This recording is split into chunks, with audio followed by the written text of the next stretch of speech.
Welcome to a Life Under Construction podcast. I'm your host, Rhoda Daniel, and I'm extremely grateful to have you join me today. If you are listening on Spotify or Apple Podcasts or watching on YouTube, welcome. It has been another great, busy, productive week for me, and I hope it's been the same for you. Today's topic is hope. I actually debated a little bit about whether I should talk about this topic, especially because I've not been feeling particularly hopeful recently, but that is reality, isn't it?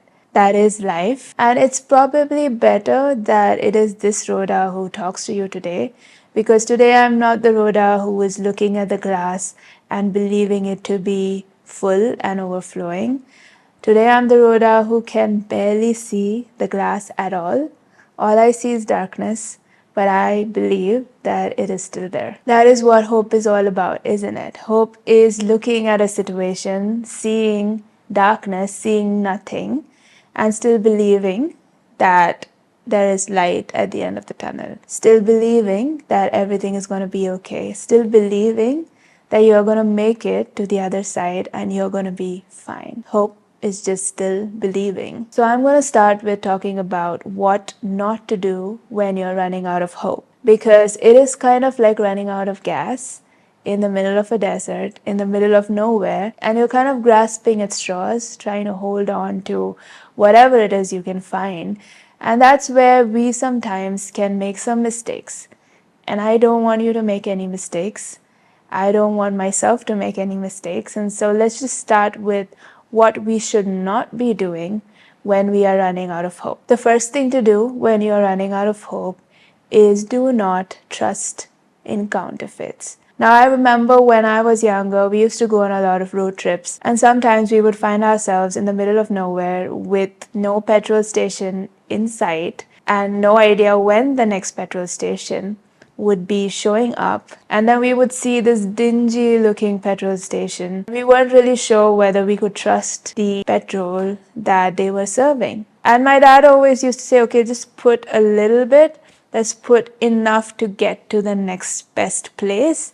Because if it is polluted, we would still just about manage to get to the next place and then fill up the tank. When we find ourselves in hard places, when we find ourselves in difficult places, I think our eyes go to whatever is around us and we just try to find the next best thing. The key is to not hold on to the next best thing. Do not hold on to the counterfeit, because many times the things that we see in the moment are not meant for us. They are not good enough for us. Maybe you're just telling yourself that I just need just enough to get to the next place.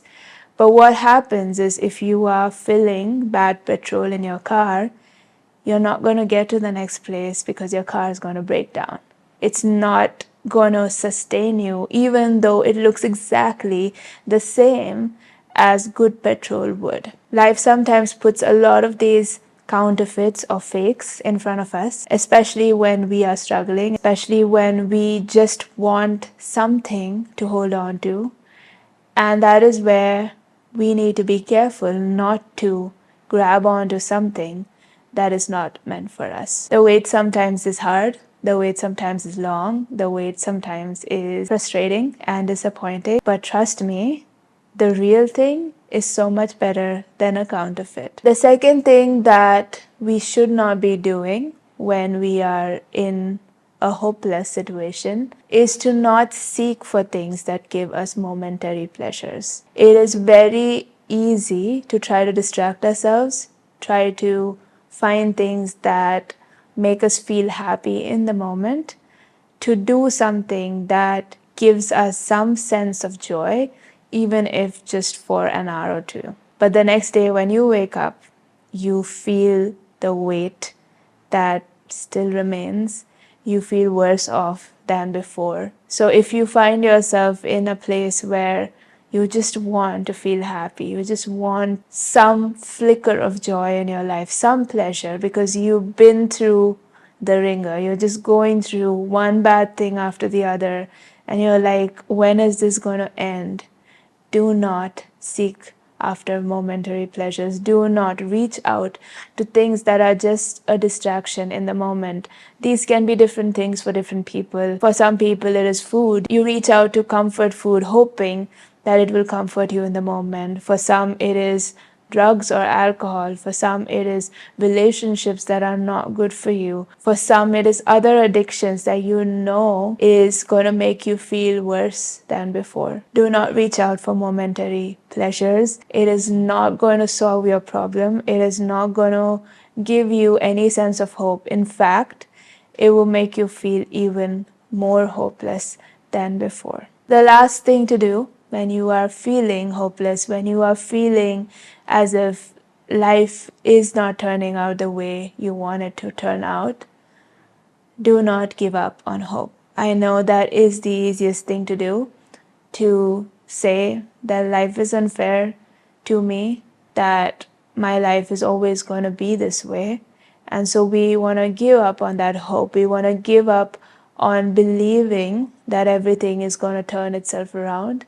Do not give up on hope. Do not let go of that tiny glimmer of hope. And even if that means that you have to force yourself to get up in the morning and look around you and still find one thing that is good in your life and just hold on to that one thing, just do that. Do not think that this is it for your life. Do not think that life's never going to get better, because it does and it will. Again, I'm not speaking this as someone who is on the other side of hope, as someone who is in the light. I'm speaking this as someone, a fellow traveler who is walking in the same darkness that you might find yourself in. So what do we do when we are running low on hope?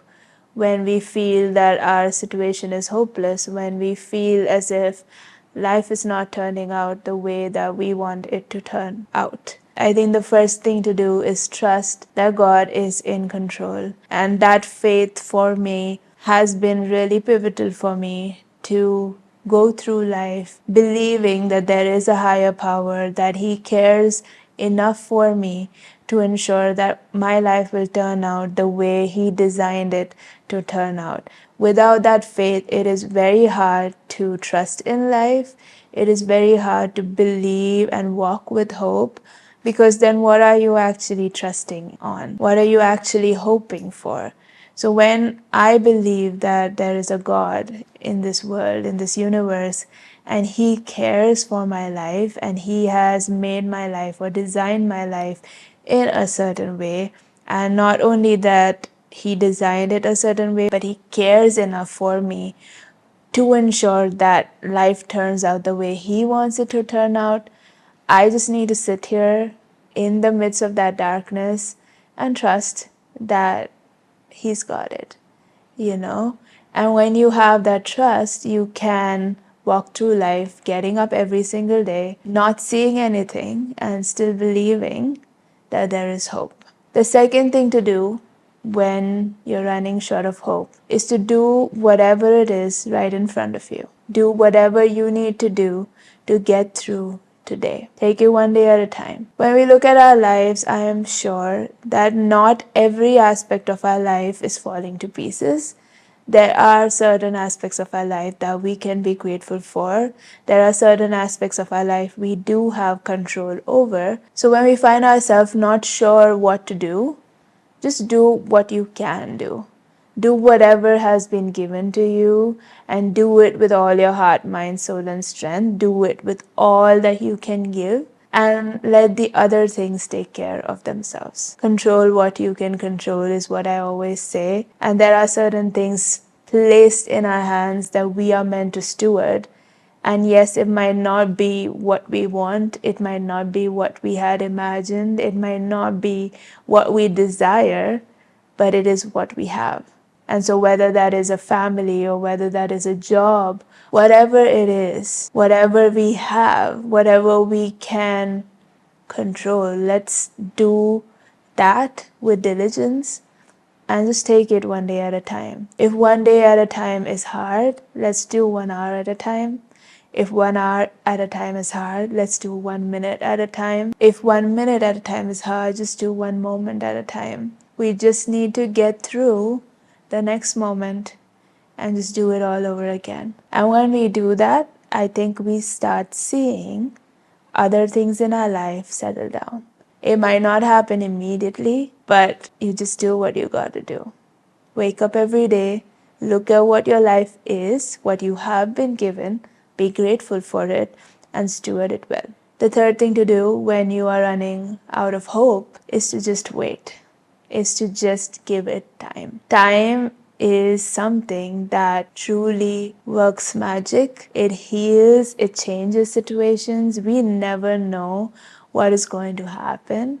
So we just need to wait. And I know that is the hardest part, is to have patience and to persevere in whatever we have been given. But I think that's the only thing to do, is to just keep going. We might feel like giving up. We might feel like not waiting. We might feel like life is too hard. But we just need to keep going, because there have been many moments in my life where I thought that this was it. This was rock bottom and life is not going to change. Life is not going to get better than this. But as I gave that situation time, as I gave myself that time, I realized that time changes things and that life doesn't work on my timetable. It works on life's timetable. And if I want something to happen, I mostly want it to happen immediately. But that is not how life works. As I said before, our life is planned, our life is ordained, and there is an appointed time for different things in our life. And it's not going to match someone else's timetable. It's not going to match anybody else's life because it's so unique to us.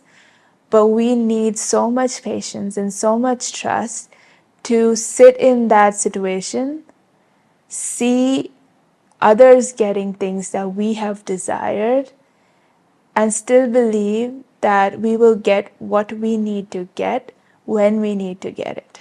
That takes time. And that takes a lot of patience.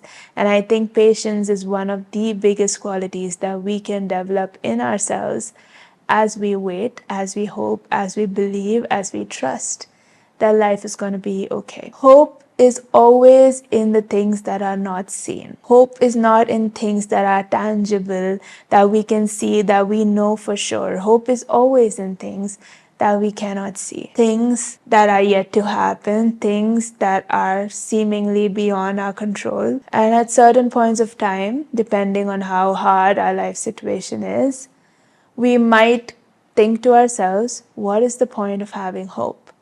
What is the point of believing in something that hasn't happened yet, and I'm not too sure whether it will happen yet? Isn't it easier to not have hope and therefore not be as disappointed with life? Isn't it easier to just downgrade my expectations and believe for nothing? But having hope is a big part of the human experience. Having hope pushes us through life, through circumstances of life. Because one of the things that I have understood about life is life always follows a certain pattern, and that is a pattern of peaks and valleys. Life is never a straight line. It always goes through a peak and then a valley and a peak and then a valley. And the peaks are times when life is rich and lively and there are things happening and there's movement and momentum. And the valleys are when everything seems dry and dull and we feel kind of stuck. If you look at your life, how many ever years you have lived so far, you will notice that nobody, including yourself, has ever had all peaks and nobody has had all valleys. It is always a peak and then a valley, a peak and then a valley. And it depends on each person's life, on how long each part of the life lasts, but it's always moving through that pattern. When we accept that, we realize that hope is the thing that keeps us moving forward through those peaks and through those valleys, because otherwise we get stuck. And if we don't have hope, we can get stuck in a valley and not make it through to the next peak. If you are right now in a valley, if you find yourself stuck, if you find yourself in a situation where you do not even see the next peak, you do not see that mountain, you do not think that there is going to be a mountain ever in your life again, hope is the medicine you need to keep you moving forward, to keep believing that you will get to that peak, that you will get to the other side of this situation. It may take 5 hours, it may take 5 days, it may take 5 years, but you will get to the other side. But you need to have that hope, because without hope, we won't keep moving forward. I know that many of you might be going through situations that I don't know about and I can't even probably imagine. But my hope is that as you listen to this video, as you listen to someone who's also going through similar things in life, that you would find that hope in the midst of your hard situation, that you will find that light at the end of the tunnel. And even if you do not see that light right now in this moment, that you will believe that it is there. It is there. You just have to keep walking. You just need to keep moving. You just need to keep persevering and getting up every morning and moving through the day with the faith that there is that light at the end of the tunnel. There is the peak that comes after the valley. If you want to reach out and talk to me about anything that you might be going through, I know that I can't help everybody, but if I can give you just a glimmer of hope in your situation, do reach out to me. All my contact details are down below in the description, and I would love to talk to you and support you and encourage you in this time that you might be going through. Thank you for tuning in, and I will see you again next week to talk about another topic that will help you live the life you were meant to live.